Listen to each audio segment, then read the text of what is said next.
खाटू माता के द्वार चले हैं। पग पग पर जयकार करे हैं, पग पग पर जयकार करे हैं। खाटू माता के द्वार चले हैं, खाटू माता के द्वार चले हैं।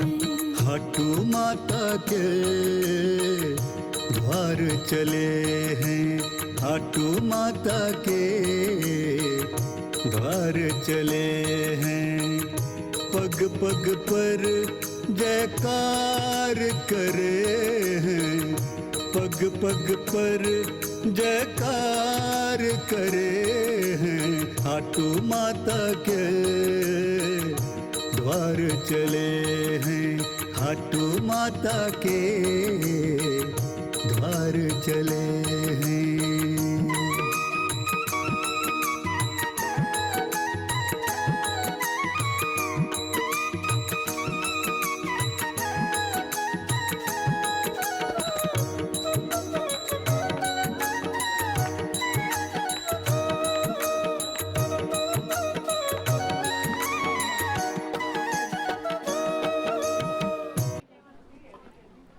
ऊंचे पहाड़ों का एक अलग ही आकर्षण होता है।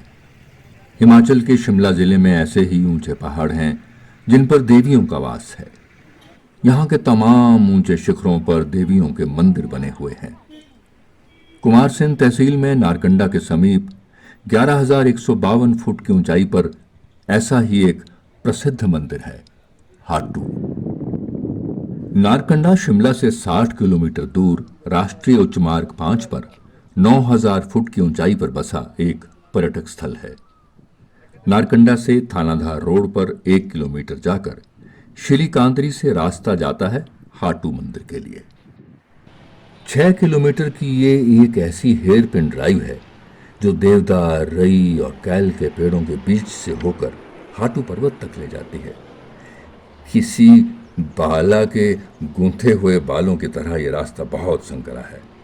यात्री तो मोड़ दर मोड़ बदलते दृश्यों से रोमांचित हो सकते हैं, लेकिन ड्राइवर की नजर रास्ते पर ही रहनी चाहिए। इस रास्ते में एक बावड़ी है, इसका जल औषधीय गुणों से भरपूर है। ऊंचे पहाड़ों की राजरानी पहुंची द्वार मंदोदरी रानी। सम्मुख कैलाश साक्षी रहा है, माथा टेके रावण रानी। लंका से लेकर द्वार चढ़े हैं, लंका से लेकर द्वार चढ़े हैं। मैया हमारे भाग बड़े हैं, खाटू माता के द्वार चले हैं, खाटू माता के द्वार चले हैं। जनश्रुति के अनुसार हाटू मंदिर का निर्माण सबसे पहले लंकापति रावण की पत्नी मंदोदरी ने किया था, इसलिए इसे मंदोदरी मंदिर भी कहते हैं।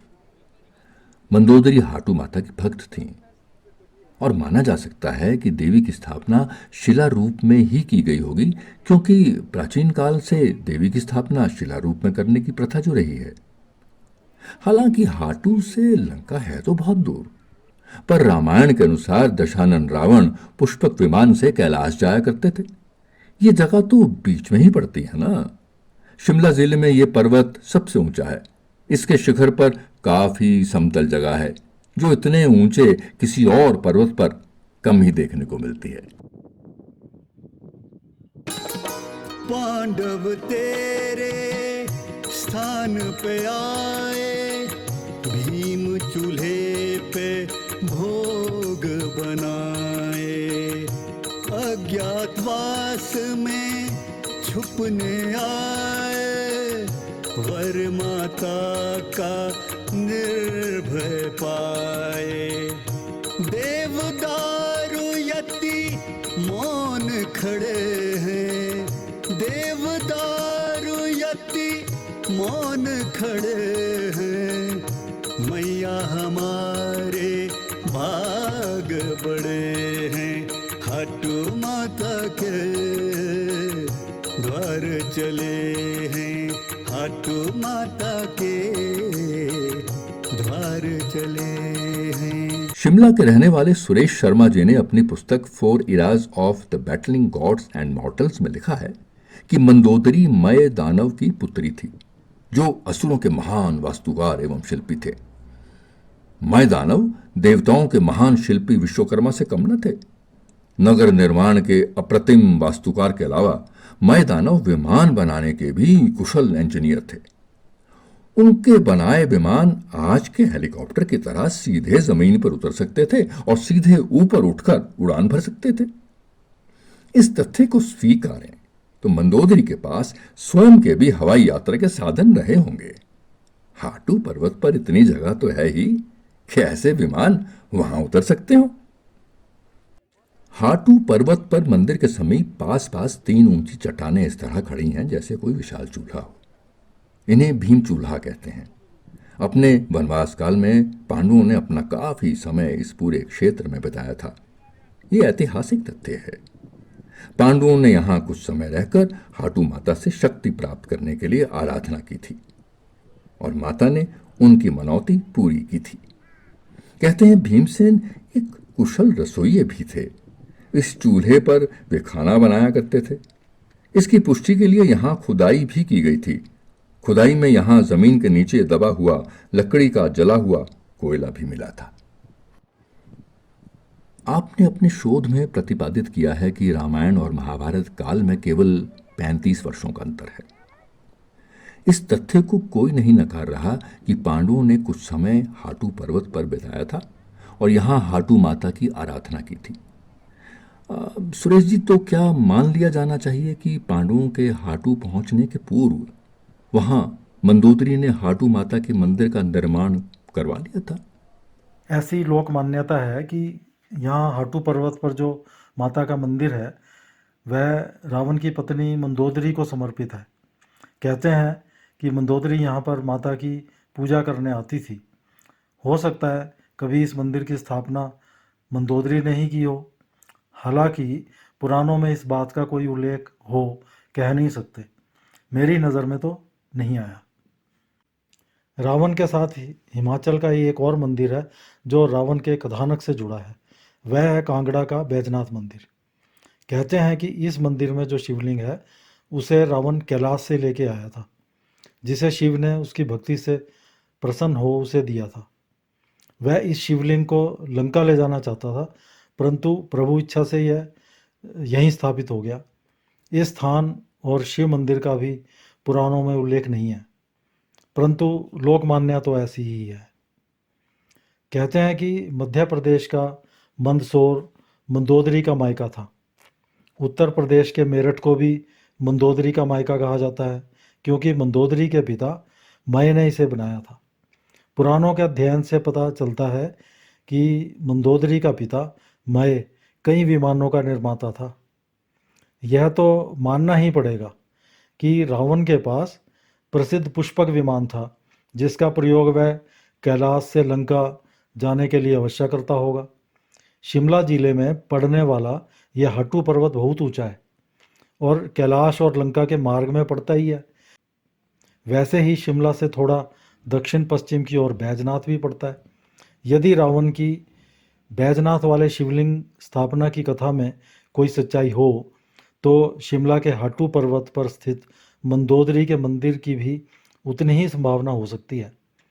हो सकता है मंदोदरी रावण के साथ अपने विमान से यहाँ उतरी हो, माता के मंदिर में पूजा के लिए आती होगी, तो यह मंदिर स्थान बहुत प्राचीन रहा होगा। मैंने अपनी पुस्तक astronomical milestone of the 4 eras में यह स्थापित किया है कि रावण का समय 2213 बीसी से 2130 बीसी के बीच रहा। श्री राम ने 11 मार्च 2130 बीसी को रावण का वध किया। इस काल के मध्य में किसी समय मंदोदरी यहाँ आई होगी और माता की पूजा अर्चना की होगी। हाटू मंदिर का इतिहास पांडव भाइयों से जुड़ा बताया जाता है। कहते हैं पांडव अपने वनवास काल में यहाँ आए थे।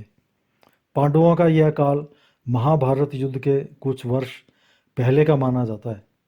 महाभारत युद्ध रावण के वध के करीब 30 वर्ष पश्चात 2101 बीसी में हुआ। इस हिसाब से मंदोदरी का मंदिर निर्माण व स्थापना काल और पांडवों का आगमन काल 2200 और 2100 बीसी के मध्य माना जाना चाहिए। इस मंदिर का निर्माण कई बार हुआ। कुछ वर्ष पहले इसका जीर्णोद्धार किया गया है। इस मंदिर में लकड़ी पर की गई नक्काशी बहुत ही सुंदर है। हाटू में पुरातन काल से जेठ महीने के पहले रविवार को मेला लगता रहा है। मान्यता है कि इस मंदिर की स्थापना जेठ महीने के पहले रविवार को हुई थी।